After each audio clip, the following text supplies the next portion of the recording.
Heatstroke can kill your dog or cat in under 15 minutes, and most owners miss the warning signs until it's too late. Here's exactly how to spot it and what to do in the critical minutes after. Step 1. Watch for the red flags. Heavy panting that won't stop, bright red or purple gums, thick drooling, and wobbly back legs mean your pet's internal temperature is spiking past 103 degrees. Step 2. Get them out of the heat immediately. Move your pet into shade or an air-conditioned room and off hot pavement or car surfaces that can burn paws and radiate extra heat.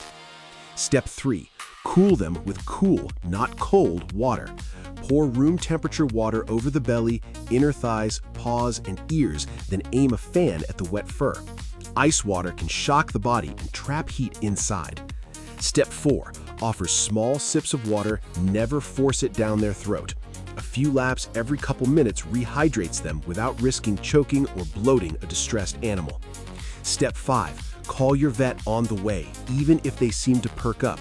Heat stroke damages organs internally long after the panting stops, so an emergency exam within the hour is non-negotiable.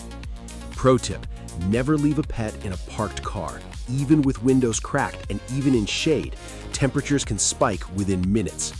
What's the hottest situation you've rescued your pet from? Comment below. Follow Sikho for more. Visit Sikho.ai.